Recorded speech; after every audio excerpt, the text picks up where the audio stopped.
Magandang araw po sa inyo mga kaibigan at welcome po sa programang ito, ang Iglesia ni Cristo.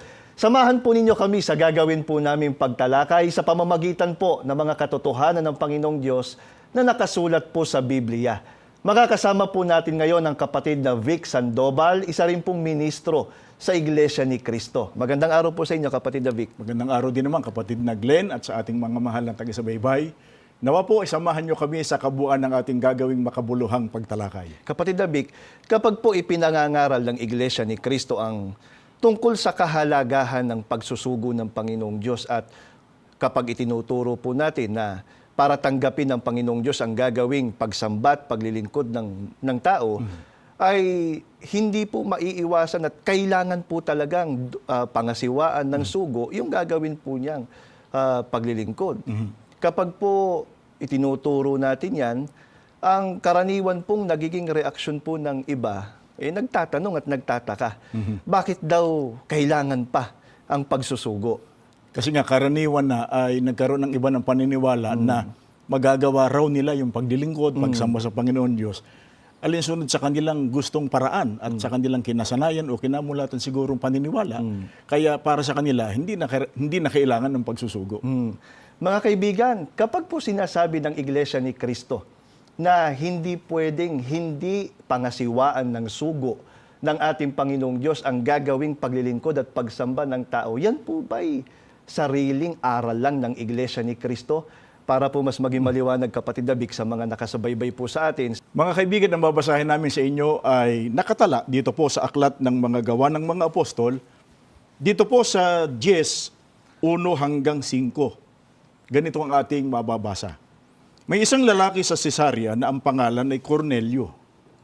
Isa siyang senturyon ng mga kawal na tinatawag na kumpanya ng kohorte Italiana. Siya at ang buong sambahayan niya ay may takot at sumasamba sa Diyos. Bukas ang palad niya sa pagkakaloob sa mga nangangailangan at laging nananalangin sa Diyos. Isang araw ng mag-ikatlo ng hapon, nagkaroon siya ng pangitain. Maliwanag na nakita niya ang isang anghel ng Diyos. Lumapit ito sa kanya at sinabi, Cornelio. Natatakot na tumitig sa kanya si Cornelio, ano po yun, Panginoon? Tanong niya. Sumagot ang anghel, ang mga panalangin mo at ang mga kaloob sa mahihirap ay napailang lang bilang isang alaala sa Diyos. Magsugo ka ngayon ng mga lalaki sa Jope upang dalhin nila rito ang isang lalaking nagngangalang Simon na tinatawag ding Pedro. Itong binasa natin kapatid na Glenn ay tungkol kay Cornelio yung taga Cesarea. Pero may mahalagang mapansin dito ang ating mga taga-subaybay sa mga katangiang taglay ni Cornelio at ng kanyang sambahayan. Ano-ano po ba yung katangian ni Cornelio at ng sambahayan po niya? O gaya nga ng narinig nila, si Cornelio ay laging nananalangin sa Diyos, may takot sa Diyos, sumasamba. Hindi lang yun, bukas ang palad sa mga nangangailangan, pilantropo eh. Pero yung mga ginawa niyang yun hindi naging sapat para sa Panginoon Diyos. Magaganda yung mga katangian. Pero ano katunayan kapatid David na hindi po naging sapat yung mga katangian yun ni Cornelio at ng sambahayan niya? Ano pong ipinag-utos ng Diyos sa kanya sa pamamagitan po ng anghel? O gaya nga ng narinig natin, binasa natin, ay inutusan siya ng Diyos sa pamamagitan ng anghel na magsuguan niya at ipatawag yung tinatawag na Simon ang tinutukoy si Apostol Pedro. Bakit po kaya kapatid David, bakit kailangan pang ipatawag o ipasundo ni Cornelio ito si Apostol Pedro? Mabuti, basahin natin itong mga nasa talatang mula rito sa Gawa 11:13 hanggang 14. Ganito naman ang ating mababasa. At kanyang isinaysay sa amin kung paanong nakita niya ang anghel na nakatindig sa kanyang bahay at nagsasabi, magsugo ka sa Jope at ipagsama mo si Simon na may pamagat na Pedro na siyang magsasaysay sa iyo ng mga salita na ikaliligtas mo, ikaw at ng buong sambahayan mo. Kapatid na Glenn, mga kaibigan, mahalagang mapansin natin kung bakit ipinatawag pa si Apostol Pedro sa sambahayan ni Cornelio. Sapagat ang sabi po sa talatang binasa natin, si Apostol Pedro, anya ang magsasaysay ng mga salita na ikaliligtas niya at ng kanyang buong sambahayan. Kaya kapatid na Glenn, merong ipasasabi ang Diyos sa tao na hindi alam ng nasa labas ng pagsusugo ng ating Panginoon Diyos. Kaya kailangan munang ang tao umugnay sa sugo. Dahil si Apostol Pedro ay isa po sa mga sugo ng Panginoong Diyos. Sa panahong isinasaysay, ipinangangaral po ni Apostol Pedro kay Cornelio at sa sambahayan niya, yung ipinasasabi ng Diyos. Ano pong naganap noon, kapatid Yun. Abik? Buti basahin natin itong nakasulat naman sa Gawa 10:44. Ganito ang pagtuturo sa atin ng banal na aklat. Samantalang nagsasalita pa si Pedro ng mga salitang ito, ay bumaba ang Espiritu Santo sa lahat ng nangakikinig ng salita. Mga kaibigan, mahalagang mapansin natin. Gaya ng binanggit sa tala ng banal na aklat, samantalang nangangaral si Apostol Pedro, bumabaan niya ang Espiritu Santo sa lahat ng mga nakikinig ng salita.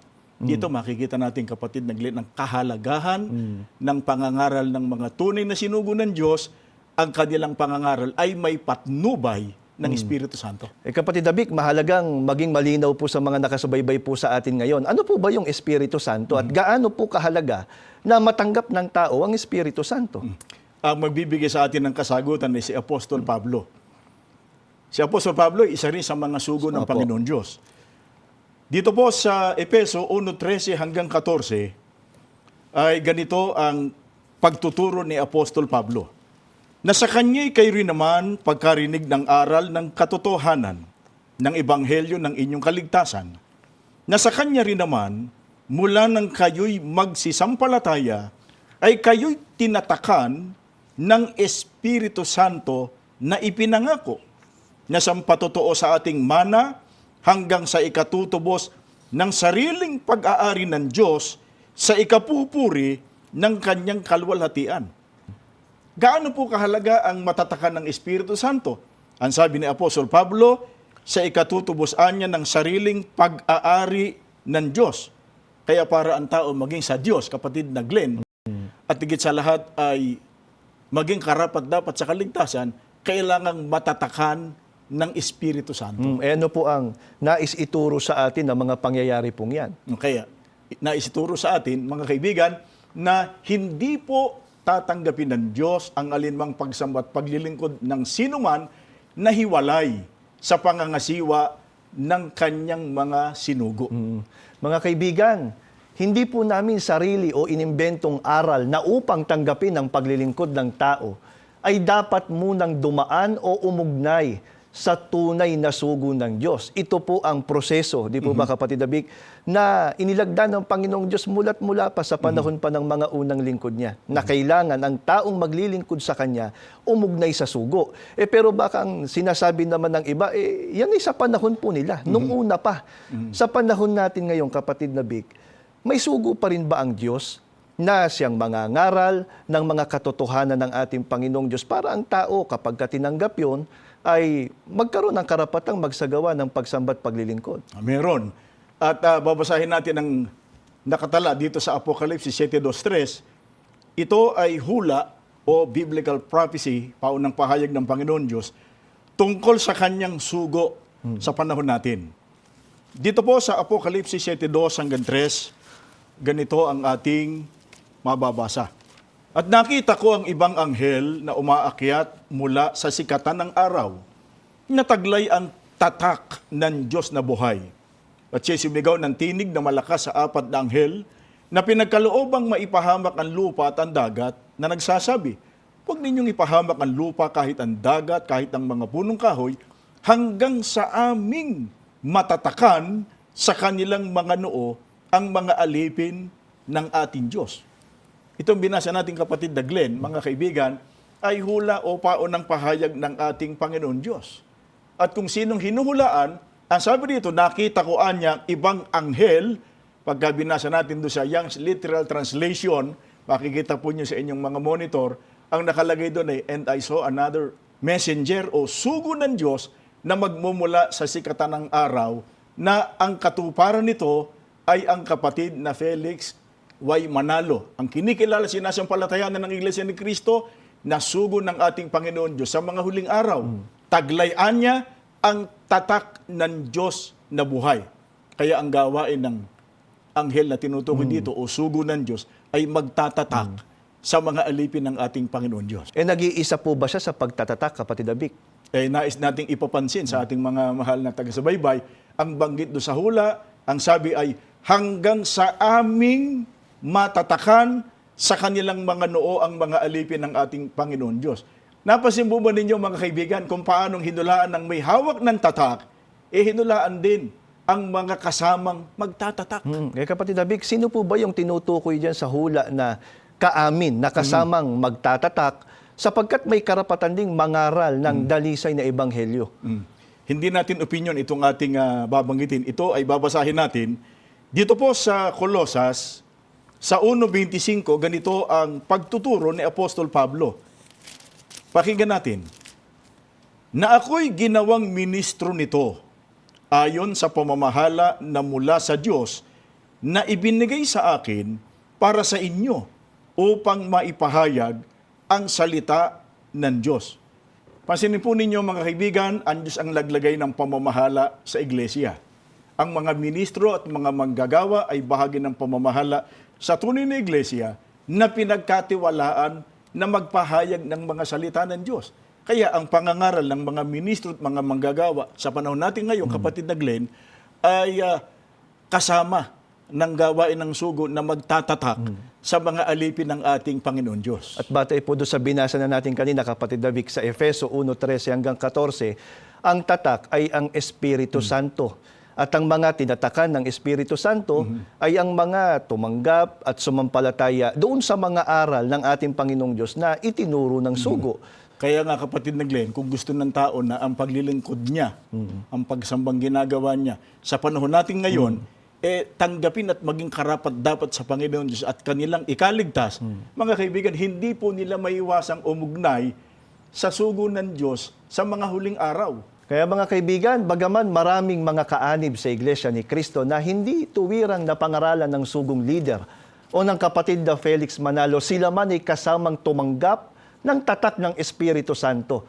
Sa paanong paraan? Sa pamamagitan po ng mga ministro sa Iglesia ni Cristo na nangangaral ng Ebanghelyo. Kaya ang mga kaanib sa Iglesia ni Cristo sa mga huling araw, ang natatakan ng Espiritu Santo. Kaya sila po ang mga hinirang ng Panginoong Diyos sa panahong ito na nakatitiyak ng kaligtasan.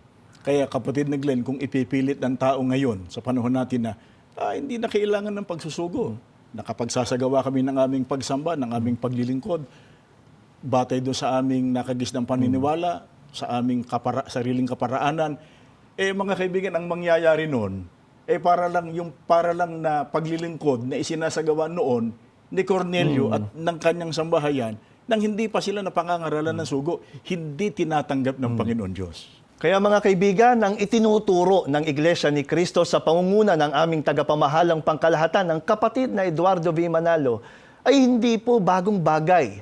Yan mismo ang proseso na dapat pagdaanan ng mga naghahangad na maging dapat sa Diyos at sa kaligtasan. Kaya kapatid David, napakalaki ng pagpapahalaga po natin ng mga kaanib sa Iglesia ni Cristo sa ginawang pagsusugo ng Diyos sa mga huling araw na ito. Dahil nga sa naging bunga tayo ng gawain ng kapatid na Felix Manalo, ay sumasampalataya tayo na tayo ang nakapagsasagawa ngayon ng tunay na pagsamba't paglilingkod sa Diyos. Tayo ang may matibay na pag-asa sa pagtatamo ng kaligtasan. Kaya kapatid na Glenn, hindi tayo nagsasawa at hindi tayo magsasawa na ipalaganap ang katotohanan ito. Mga kaibigan, kailangan po ng tao na pangasiwaan ng sugo ng ating Panginoon Diyos para tanggapin ang ating pagsambat, paglilingkod sa Panginoon Diyos sa ikapagtatamo natin ng kaligtasan. Kaya mga kaibigan po namin, sana po ay pinakinabangan po natin itong ginawa naming pagtalakay. Pinakahahangad po ng palatuntunang ito na matupad ang napakadakilang hangarin ng Panginoong Diyos na isinasaad sa unang Timoteo 2:3 hanggang 4 na ang lahat ng tao'y mga ligtas at mga kaalam ng katotohanan. Bago lamang po tayo magtapos, ay samahan po ninyo kami sa isa pong panalangin.